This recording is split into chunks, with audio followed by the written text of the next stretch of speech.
Hey les bambing, j'espère que vous allez bien, en tout cas moi ça va nickel.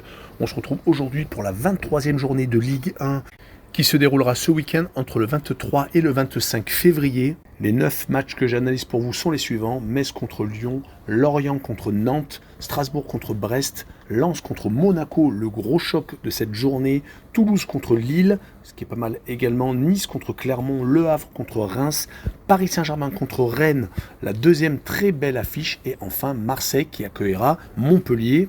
En tout cas, n'hésitez pas à venir nous rejoindre sur le site VIP, les réseaux sociaux. Tout est à l'écran et en description. N'hésitez pas à mettre vos pronostics, vos critiques positives ou négatives. Et surtout, n'hésitez pas à rejoindre la communauté avec le petit pouce qui va bien. Et tout sera parfait. On jette un petit coup d'œil au classement où le Paris Saint-Germain caracole en tête avec 13 points d'avance sur Brest, 53 contre 40. Troisième Nice avec 39 points qui a légèrement reculé dans la hiérarchie nationale. Quatrième Lille avec 38 à égalité avec Monaco qui est cinquième. Et sixième Lens avec 36. En fin de classement, deux équipes sont relégables. Metz 17e avec 17 points et 18e Clermont avec 16. Le 16e est barragiste. Nantes n'a que 22 points, mais à égalité avec le 14e et le 15e, donc tout est serré. Et on enchaîne avec Metz contre Lyon. Les Messins sont 17e, très en difficulté, à 5 points du 15e, donc du premier non relégable. Il va falloir réagir. Ils sont sur 10 matchs sans victoire. Ils sont en totale chute libre. La dernière victoire remonte à un déplacement à Lorient où ils avaient gagné 3-2. Ils avaient enchaîné à cette période-là 4 matchs sans défaite. C'était en novembre. Le seul petit point positif, c'est leur match nul contre l'Olympique de Marseille où ils avaient fait un but partout. Il y a 2 rencontres, mais ils vont jouer contre une équipe de Lyon qui est au taquet, qui est 11e, qui est en train de faire une remontée monumentale. Ils sont certes à 3 points du barragiste, mais ne sont qu'à 11 points du 6e. Par rapport à la grosse différence qu'ils avaient il y a peu de temps, c'est vraiment une très belle dynamique qui est en train de se mettre en place. Ce n'est plus du tout la même équipe. Un gros mercato hivernal, un changement d'entraîneur avec l'arrivée de Pierre Sage qui est issu de la maison lyonnaise. Ils sont actuellement sur 4 victoires consécutives, toutes compétitions confondues. Ils sont encore qualifiés en Coupe de France où ils vont jouer Strasbourg. Ils ont donc encore un espoir de gagner un titre. Et surtout 8 victoires sur les 10 derniers matchs, toutes compétitions confondues. Mon pronostic sera tout de même une victoire lyonnaise 2-1 avec le plus de 2 buts sur le match et une cote à 1,51. Et on enchaîne avec Lorient contre Nantes. Les Lorientais sont 15e à égalité avec le barragiste. Seul le goal average les sépare. Après 11 matchs sans victoire, toutes compétitions confondues, il y a eu l'arrivée de Bamba, l'attaquant ivoirien qui a tout changé depuis ses 3 victoires consécutives. Il a marqué 5 buts en 4 rencontres. Cela a tout changé, ce n'est plus la même équipe. Ils avaient réussi tout de même à battre lors de cette saison à domicile des équipes comme Rennes ou contre Lille. Donc ils peuvent redevenir redoutables surtout à domicile et ils vont jouer contre une équipe de Nantes qui est 16e et barragiste, qui n'est pas dans la meilleure des dynamiques, qui a 2 visages actuellement. C'est catastrophique à la maison. Ils ont perdu leurs 5 dernières rencontres, toutes compétitions confondues. Ils ont été éliminés par exemple de Coupe de France par Laval, une équipe de Ligue 2. Par contre à l'extérieur, c'est beaucoup mieux. Ils ont 3 matchs sans défaite, une victoire à Toulouse très importante. Et ils vont devoir ramener quelque chose de Lorient, mais je vois malheureusement pour eux une victoire de l'équipe à domicile 2-1. Je verrai le droit de nos bêtes et le pari rembourser ces matchs nuls avec une cote à 1,76.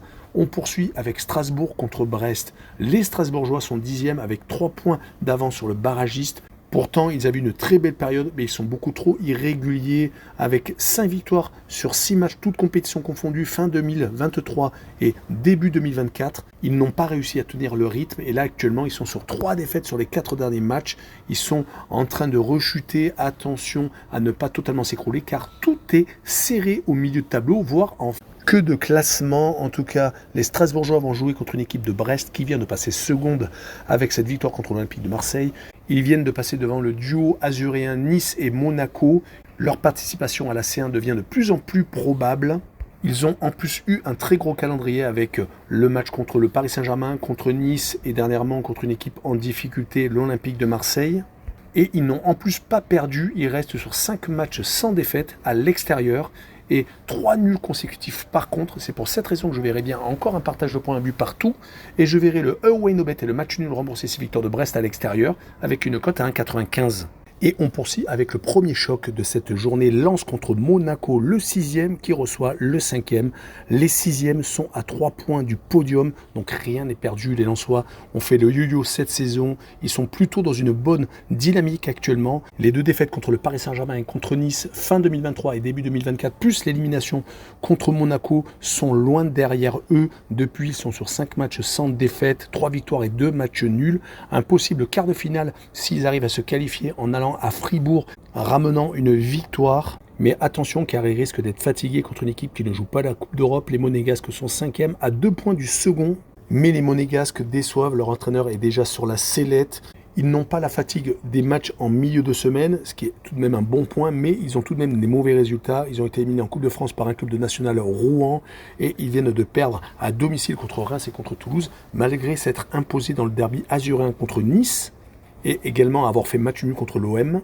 Donc, comme vous l'avez remarqué, ils sont très irréguliers. À l'extérieur, ils sont tout de même sur 7 matchs sans défaite. Donc attention, je vois un 2 buts partout entre les deux équipes, comme il y avait eu en Coupe de France, où les Monégasques s'étaient imposés au pénalty. Et je verrai le Omnobet et le match nul remboursé 6 victoires de Lens à la maison, et une cote à 2,02. On poursuit avec Toulouse contre Lille. Les Toulousains sont en Coupe d'Europe ce soir. Ils jouent contre Benfica après avoir perdu 2-1 à l'arrache à la 98e lors du match aller. Ils sont actuellement 13e à 1 point du barragiste. Donc c'est plutôt compliqué, mais il y a plusieurs Toulouse, un en Coupe d'Europe qui est capable de soulever des montagnes, comme leur victoire contre Liverpool. Ils en ont un deuxième qui est proche du visage de Coupe d'Europe, car à l'extérieur, ils ont un bilan de 3 victoires, 1 nul et 1 défaite sur les 5 derniers matchs, donc c'est plutôt positif. Par contre, à domicile, c'est totalement catastrophique. Une victoire sur les 9 derniers matchs, toutes compétitions confondues, et la victoire a été contre Liverpool. Vont-ils être fatigués avec la Coupe d'Europe, surtout s'ils vont en prolongation? Vont-ils avoir la motivation pour essayer d'écarter Lille, qui fait partie des potentiels qualifiés pour la C1? Ils sont actuellement 4e à 2 points du second. Ils viennent de battre beaucoup d'équipes à domicile consécutivement, que ce soit Clermont 4-0 ou Le Havre 3-0. Ils sont toujours qualifiés en Coupe de France. On rappellera qu'à l'extérieur, sur tous les matchs disputés, toutes compétitions confondues, ils ont tout de même fait 9 matchs nuls. Mais là, ces derniers temps, ils ont eu une légère baisse. Ils ont perdu 3 fois sur les 5 derniers matchs hors de leur base. Donc attention. Mais je les vois quand même supérieurs à Toulouse et s'imposer 1-0 avec quand même le moins de 3 buts sur le match et une cote à 1,44. Et on enchaîne avec Nice contre Clermont, un peu le choc des extrêmes. Le 3e à 1 point du second, qui a malheureusement perdu sa place de dauphin, qui est en légère perte de vitesse car ils viennent de perdre 2 fois consécutivement contre Monaco et dernièrement 1-0 à Lyon. Ils ont longtemps été invaincus, battant par exemple le Paris Saint-Germain et gagnant souvent par 1 but d'écart. Mais malheureusement, depuis, ils ont perdu à 4 reprises à l'extérieur, ce qui les a fait légèrement perdre donc du terrain sur le Paris Saint-Germain. Et ils viennent de se faire déplacer par le Stade brestois. Rappelons-le, ils sont encore qualifiés en Coupe de France et ils vont affronter le Paris Saint-Germain au Parc des Princes. Ça leur rappellera bien entendu beaucoup de bons souvenirs. Ils vont jouer contre le 18e du classement, qui est à 6e du premier non relégable. Ça commence à sortir mauvais, ils n'avancent plus. 5 matchs sans victoire. Leur victoire à Nantes, c'était le 20 janvier, n'est malheureusement plus qu'un mauvais souvenir. Ils ont eu une seule bonne période, c'était entre septembre et novembre, avec une victoire, 3 nuls et une seule défaite. Mais c'était à l'extérieur. Depuis donc une victoire à domicile depuis le début de la saison, toutes compétitions confondues, c'est beaucoup trop peu. C'est pour cette raison que je verrai une victoire de Nice 1-0 et je verrai le moins de 2,5 buts sur le match avec une cote à 1,77. On enchaîne avec la 7e rencontre, Le Havre contre Reims. Les Havrais sont 12e, mais ont que 2 points d'avance sur le barragiste. C'est une formation beaucoup trop irrégulière, comme beaucoup d'équipes d'ailleurs, avec une alternance de bonnes et de mauvaises passes.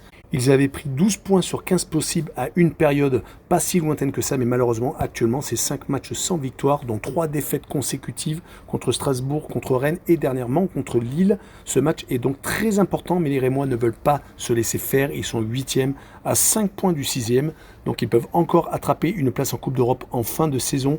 Ils ne gagnent plus depuis leur victoire contre Monaco. Ça leur a fait plus de mal que de bien. Ils se sentaient peut-être arrivés, mais depuis, il y a une élimination en Coupe de France contre Sochaux, un club de national. Il y a surtout eu 2 matchs nuls et 2 défaites. À l'extérieur, par contre, rappelons qu'ils ont gagné déjà 4 victoires et ont fait 2 matchs nuls, donc ils ne sont pas ridicules. Et je les vois donc s'imposer 2-1 au Havre, avec le draw no bet et le pari remboursé 6 matchs nuls et une cote à 1,68. L'avant-dernier match est le Paris Saint-Germain qui reçoit Rennes. Les Parisiens sont premiers, ils caracolent en tête avec 13 points d'avance sur le second. Ils viennent surtout d'enchaîner 12 victoires et 3 matchs nuls, toutes compétitions confondues. Ils sont qualifiés pour les huitièmes de finale de la C1. Ils sont même très bien partis pour aller en quart de finale car ils se sont imposés 2-0 contre le club espagnol de la Real Sociedad au match aller. Le départ annoncé d'Mbappé n'a finalement pas trop touché l'effectif mentalement. Il marque actuellement plus de 2 buts de moyenne, ce qui n'est pas ridicule. Et ils sont souvent très forts contre les gros, ayant gagné 5-2 contre Monaco, 4-0 contre l'OM, 3-1 contre Lille. Et ils vont jouer une autre équipe très intéressante actuellement, les Rennais, qui sont 7e à 5 points du podium. Une seule défaite sur les 11 derniers matchs. Difficile au départ à finalement porter ses fruits. Mais malheureusement en Ligue Europa, leur parcours risque de s'arrêter car ils ont perdu 3-0 au match aller. Et ce soir, ils jouent le match retour contre l'AC Milan. Il faudra un miracle pour qu'ils passent. En tout cas, l'état d'esprit a totalement changé et grâce au retour de Ternier-Martin Terrier qui a marqué beaucoup de buts ces derniers temps, sur ce match-là, je les vois tout de même s'incliner, mais 3-1 au Parc des Princes avec le PSG qui marque le plus de 1,5 but sur le match avec une cote à 1,48. Et on finira par Marseille contre Montpellier. Les Marseillais sont en crise, 9e au classement. Cela faisait longtemps que ça n'était pas arrivé aussi loin dans la saison. Ils sont à 8 points du barragiste et à 8 points du podium, donc vraiment au milieu de tableau. Ils n'ont qu'une victoire en 2024 et encore c'était contre une équipe amateur, Thionville en Coupe de France. Depuis ces 5 matchs nuls et 2 défaites, une élimination en Coupe de France à Rennes et un changement encore d'entraîneur après le départ de l'Espagnol Marcelinho pour l'Italien Gattuso. Finalement, cela n'a pas fonctionné, peut-être à cause du schéma tactique qui n'a pas évolué. Les joueurs sont totalement renfermés, ils n'arrivent plus à mettre un pied devant l'autre, ils n'arrivent pas surtout à garder un score comme contre le Shakhtar Donetsk où ils menaient 2-1 à la 91e et finalement ont pris un but dans la foulée. Là, ils vont jouer les matchs retour ce soir. Est-ce que Gasset va changer la tactique? En tout cas, il y aura le retour de Verretou, très important, combiné à Kondogbia qui doit montrer qu'il est le leader de l'équipe attendu. Mais le seul point positif de cette saison, c'est qu'ils sont actuellement invaincus à domicile, toutes compétitions confondues. Ils vont jouer contre le 14e qui est à égalité avec le barragiste. Les Montpelliérains viennent de gagner 3-0 contre Metz après avoir perdu à 3 reprises consécutives. Ils avaient pourtant eu un bon passage fin 2023, mais 2024 est très compliqué. Une victoire seulement et un nul avec 3 revers, mais à l'extérieur, c'est encore pire avec une seule victoire et 5 défaites sur les 6 derniers matchs, toutes compétitions confondues. Sur cette rencontre, je vois l'OM s'imposer de justesse 2-1 et les Phocéens qui marquent le plus de 1,5 but sur le match avec une cote à 1,74. Voilà, on en a fini avec cette vidéo. N'hésitez pas à venir nous rejoindre. Ciao les bambins!